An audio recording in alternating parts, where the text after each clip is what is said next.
ছাত্র জনতার অভ্যুত্থানে আওয়ামী লীগ সরকারের ক্ষমতাচ্যুতির ১ মাস পূর্ণ হল আজ বৃহস্পতিবার ৫ সেপ্টেম্বর।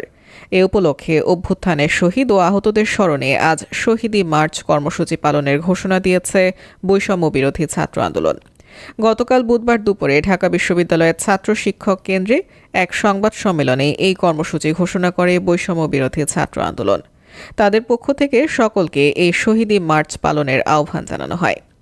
বৈষম্য বিরোধী ছাত্র আন্দোলনের পক্ষ থেকে জানানো হয়, ছাত্র জনতার অভ্যুত্থানে শহীদ ও আহত ভাইদের স্মরণে এবং তাদের স্মৃতি ধারণ করে আজ সারা দেশে এই কর্মসূচি পালিত হবে।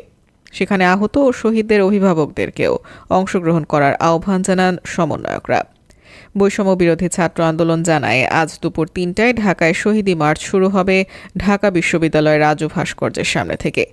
এরপর নীলক্ষেত, নিউ মার্কেট, কলাবাগান, মিরপুর রোড ধরে মানিক মিয়া অ্যাভিনিউ ও সংসদ ভবনের সামনে দিয়ে ফার্মগেট, কারওয়ান বাজার, শাহবাগ ও রাজু ভাস্কর্য হয়ে কেন্দ্রীয় শহীদ মিনারে গিয়ে কর্মসূচি শেষ হবে।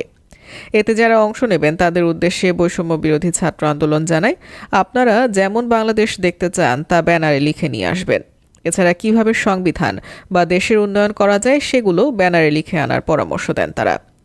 জানা গেছে, জগন্নাথ বিশ্ববিদ্যালয় থেকে শহীদী মার্চ যাবে পুরান ঢাকা ঘুরে যাত্রাবাড়ি, আর ঢাকা কলেজ মার্চ করবে তাদের ক্যাম্পাস থেকে সকাল 11:30টায়।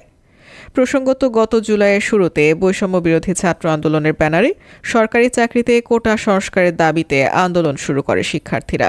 এই আন্দোলন দমনে ছাত্রলীগ সহ তৎকালীন ক্ষমতাসীন আওয়ামী লীগের বিভিন্ন সংগঠন ও আইন শৃঙ্খলা বাহিনীর হামলা নির্যাতনের এক পর্যায়ে তা সরকার পতনের আন্দোলনের রূপ নেয়।